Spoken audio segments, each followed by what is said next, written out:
Good afternoon. Today we will be doing post-traumatic stress disorder and acute stress reaction or acute stress disorder. So we'll go for the introduction, epidemiology, etiology, diagnosis, clinical features, differential diagnosis, course and prognosis, and treatment. So what is the history? The link between mental syndromes and traumatic events has been recognized for more than 200 years. Observation of traumatic events were documented following the Civil War, it is in the United States. Considerable interest in post-traumatic mental disorders was stimulated by observations of battle fatigue, shell shock and soldier's heart, mostly in World War I and II. Increasing documentation of mental reactions to Holocaust, like you all know in Germany, Hitler had, the Nazi army had put people, especially Jews, in concentration camps, and that is called the Holocaust. A series of natural disasters and to assault contributed a growing recognition of close relationship between trauma and psychopathology. It is a very well-known fact now, but during those times, a lot of research was going on and it was not really that well known. But slowly people have become aware that trauma causes mental psychopathology. So here are the, pictures you can see of World War, of Nazi Holocaust camps. The lifetime prevalence is 8% in general population and 5 to 15% may experience a subclinical form. Men it is 4% and women it is 10%, more in women. According to National Vietnam Veterans Readjustment Study, 30% developed full-blown PTSD after having served in the war and 22.5% developed partial PTSD. These are statistics for US because in India not much studies has been done on this. Excuse me. PTSD can appear at any age group, but it is more prevalent in young adults. Historically, men's trauma was combat experience, that is experience of war, and women's trauma was sexual assault or rape. First-degree biological relatives of persons with depression have an increased risk of developing PTSD after trauma. So what is the prevalence? Like we just said, more than 60% experience a traumatic event in their life, and more than 25% experience multiple traumatic events. So you may be a witness to, serious accident or murder. You may be involved in an accident. There may be some threat to life, attack, molestation, combat, child abuse, and rape. So an estimated 1 out of 9 women develop PTSD, making them twice as likely as men. So in any given year, 3.5% of Americans will have PTSD and women are 3 times more likely. So Iraq and Afghanistan PTSD will be among veterans of recent wars, that is US statistics. Iraq and Afghanistan war 10 to 20%, the Gulf war 10% and the Vietnam war 30%. These are all statistics of US because no Indian studies are there. So what is the etiology? There may be an hypersensitive autonomic system and then there will be a psychological dimension like pre-existing anxiety or depression. And then cognitive skill level may not be so developed, and then social dimension, there may be history of childhood neglect or abuse, lack of social support, social isolation, and the social cultural dimension is low socioeconomic status and maybe immigration or refugee status. So potential causes are domestic violence, war, abuse, witnessing or experiencing mass disasters or a serious accident, bullying, some medical procedures, some serious medical procedure, facing robbery or burglary or death of a loved one or adoption or separation from a loved one. A stressor is a prime causative factor in the development of PTSD. The reaction to the traumatic event must also involve intense fear and horror. Individuals with pre-existing biological and psychosocial factors also need to be considered, and stressor's subjective meaning to a person is also important. Like a stressor may be very much stressful to one person, it may not be to another. So subjective meaning is important. Risk factors are lack of support, certain neurological imbalances, some previous trauma, some existing mental health conditions, stresses in life, or genetic predisposition. The causes of PTSD, 70% of PTSD is caused by physical assault. Physical assault, 70% people with physical assault develop PTSD. Other sexual trauma, 64% develop. Sexual assault of 57, sudden death of loved one 43, transportation accidents 40%, illness 34, weapon assault 32, severe suffering 21, accidents 19 and natural disaster 14. Even when faced with overwhelming trauma, most persons do not experience PTSD. So National Comorbidity Study found that 60% males and 50% males had experienced significant trauma, but the reported prevalence of PTSD is only 88%. Many people, they don't report, they don't come to the doctor for this. Events that may appear mundane or less than catastrophic to most can produce PTSD in some. Like I said, it depends on the subjective horror or the subjective importance of the event. The psychodynamic factors are trauma has reactivated a previously quite quiescent yet unresolved psychological conflict, or they can resonate with childhood traumas, or revival of childhood trauma results in regression and use of defense mechanisms like denial, repression, reaction formation. Somatization and alexithymia may be among other effects, and projection and introjection of following roles like omnipotent rescuer, abuser, and victim. So what are the cognitive and behavioral factors? Maintenance of PTSD according to the cognitive model. There are some influences, there is a perception of threat or fear response that leads to certain influences, and negative appraisal of trauma and trauma-associated stimulus reminders. Like you will be frequently reminded of the trauma, and trauma memory may be poor contextualization or strong associative memory that leads to maladaptive emotion regulation strategies, like you will avoid the situation, or emotion suppression, guilt, blame. Cognitive model of PTSD posits that affected persons do not process or rationalize the trauma that precipitated the disorder. They continue to experience stress, and they attempt to avoid experiencing by avoidance techniques. Affected persons also experience alternating periods of acknowledging and blocking the event. The attempt of the brain to process the massive amount of information provoked by trauma is thought to produce these alternating periods. So there is a lot of information, and you must process it. People who do not process them, try to avoid them, try to block them, they have PTSD. The behavioral model emphasizes two phases. First is the trauma or the unconditioned stimulus that produces a fear response. It is paired to classical conditioning with a conditioned stimulus like physical or mental reminders of trauma such as sight, sound, and smell. Second, through instrumental learning, the conditioned stimulus elicits the fear response independent of the original unconditioned stimulus. The person develops a pattern of avoiding both stimulus. Neurobiological factors are noradrenergic system, opioid system, and corticotrophin releasing factor and HPA excesses involved. Soldiers with PTSD-like symptoms exhibit nervousness, increased blood pressure, heart rate, palpitations that represents noradrenergic hyperstimulation. Or there may be abnormality of opioid system as suggested by low plasma beta endorphin concentration. Studies have also found low plasma and urinary free cortisol in patients with PTSD.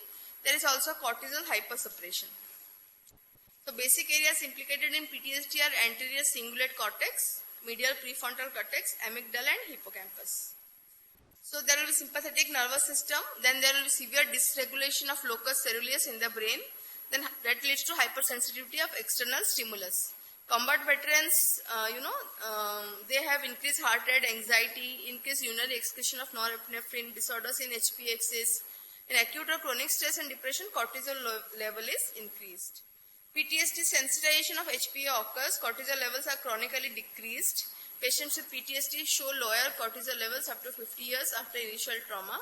Immediate lower of cortisol after trauma can be a risk factor for PTSD at later date. Hippocampus is shrunken, there are cognitive deficits, hyperactive amygdala, anterior paralimbic regions are activated, decreased activity in ACC, that is anterior cingulated cortex, decreased blood flow to the hippocampus. So summary model of PTSD is amygdala and related structures are overactive. It is hot and emotional. Hippocampus and anterior cingulate gyrus are underactive, that is cool and cognitive. So clinical features will be intrusion, avoidance, and increased automatic arousal. Intrusion means there will be distressing dreams and memories, flashbacks, dissociative reaction, physiological, psychological response to cues resembling trauma in children, frightening dreams, or repetitive play. Avoidance like conscious avoidance of distressing memories, feelings, thoughts associated with trauma. Actual external reminders like people, place, objects, situations are avoided. And also hyperarousal. There will be irritability, there will be anger outburst, aggression, reckless, self-destructive behavior. There will be hypervigilance, sleep disturbance, cannot concentrate, and exaggerated startle response. So DSM-5 criteria for PTSD is exposure to actual or threatened death, serious injury, or sexual violence in one or more of the following ways. That is directly experiencing the traumatic events or witnessing in person the events as it occurred to others. Learning that the traumatic events occur to a close family member or a close friend, or in cases of actual or threatened death of a family member or friend, the events must have been violent or accidental. experiencing repeated or extreme exposure to aversive details of the traumatic event. First responders collecting remains police officers repeatedly exposed to details of child abuse. So there will be presence of intrusion symptoms associated with traumatic event, that is recurrent involuntary and intrusive memories, dreams and dissociative reactions, intense physiological and psychological distress in response to cues that symbolize or resemble an aspect of the traumatic event.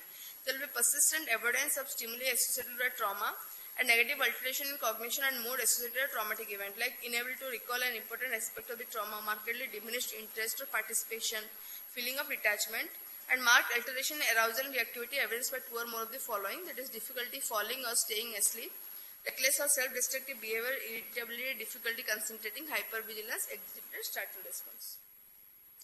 With dissociative symptoms, the individual symptoms meet the criteria for PTSD, and in addition and in response to the stressor, individual experiences persistent or recurrent symptoms of either of the following, that is depersonalization and derealization, persistent or recurrent experiences of feeling detached from and as if one were an outside observer of one's own mental process or body, feeling as though one were in a dream, feeling a sense of unreality of self or body or of time. Derealization is persistent or recurrent experiences of unreality of surroundings, that is the world around the individual is experiences unreal, dreamlike or distorted. And if it is full diagnostic criteria are not met until at least 6 months, it is delayed expression. So in children also 54.5% of children are exposed to some form of physical assault. 14.6% of children fall victim to neglect. 14 to 43% of boys live through at least one trauma. 39.2% of children witness violence and 9.5% of children are exposed to some form of sexual victimization. 15 to 43% of girls live through at least one trauma. And 14.9% of children fall victim to emotional abuse. But only 5% of children develop PTSD. Casa Pacifica is an organization for children. It is in US, of course, provides hope and help for at-risk youth and their families. So DSM-5 criteria for children who are 6 years of younger, exposure to actual or threatened death or serious injury or sexual violence in one or more of the following ways: directly experiencing the trauma, witnessing the traumatic events occurring to others, or learning the trauma occurred to parents or caregivers. And there will be intrusive symptoms like one or more of the following: recurrent involuntary and intrusive distressing memories of the trauma, recurrent distressing dreams related to the trauma, dissociative reactions of flashbacks in which the child acts as if the trauma is recurring, intense or prolonged psychological distress at exposure to cues that symbolize the trauma, and marked physiological reactions to reminders of the trauma. So alteration in arousal and reactivity associated with trauma, two or more of the following will be there: irritable behavior, angry outburst, hypervigilance, exaggerated startle response, problems with concentration, sleep disturbance, and duration of the symptoms should be for more than 1 month. Disturbance causes clinically significant distress or impairment, and disturbance is not due to a substance or another medical condition. So what are the symptoms of PTSD in children and adolescents? Fear of being separated from parent, losing previously acquired skills such as toilet training, sleep problems, nightmares, compulsive play in which themes or aspects of the trauma are repeated, new phobias and anxieties that seem unrelated to the trauma, acting out the trauma through play, stories or drawings, aches and pains with no apparent cause, and irritability and aggression. Signs of PTSD in children are difficulty concentrating, loss of appetite, isolation, drug use, fearfulness and nightmares. What is the Gulf War syndrome? Began in 90 and ended in 91. That is irritability, chronic fatigue, shortness of breath, muscle and joint pain, migraine headaches, digestive disturbances, rash, hair loss, forgetfulness, difficulty concentrating, and some amyotrophic lateral sclerosis. So we all know about 11 September 2001. Terrorist activity destroyed the World Trade Center in New York City and damaged the Pentagon in Washington. One survey found a prevalence rate of 11.4% for PTSD in US citizens 1 month after 9/11. More than 25,000 people suffer symptoms of PTSD related to 9/11 attacks beyond the 1 year mark. So natural disasters. This is a differential diagnosis. I will not go into details, signs and symptoms, but the differential diagnosis also has acute stress disorder, depression, specific phobia, panic disorder, generalized anxiety disorder, adjustment disorder, dissociative disorders, OCDs, substance use or malingering. Now depression we have already studied, but the predominant symptoms is sadness of mood. Specific phobia, it will be, you will be fearful of a specific thing. And acute stress disorder, the symptoms last for a minimum of 2 days and maximum of 4 weeks. Okay, and they occur within 4 weeks of the traumatic event. In generalized anxiety disorder, there will be constant worrying. Adjustment disorder will be, either worry or sadness of mood related to a particular event, but there will be no intrusion or hyperarousal or flashbacks. Dissociative disorder is feeling of detachment and estrangement. Gaps in recall may be there, but there is no re-experiencing or hyperarousal. OCD, it will be recurrent intrusive thoughts, but there will be no hyperarousal and it is not related to trauma. Substance use, obviously you can always ask for medical history, symptoms, onset, resolution. Malingering is, symptoms will not be consistent. Sometimes there will be trauma, some hyperarousal, sometimes there will be not. Malingering is willfully, like mimicking the symptoms for some gain, like maybe to get relief from jail or to get relief from appearance in court or to get relief from work, like that. The course and prognosis, onset of symptoms, the delay can be as short as 1 week or as long as 30 years.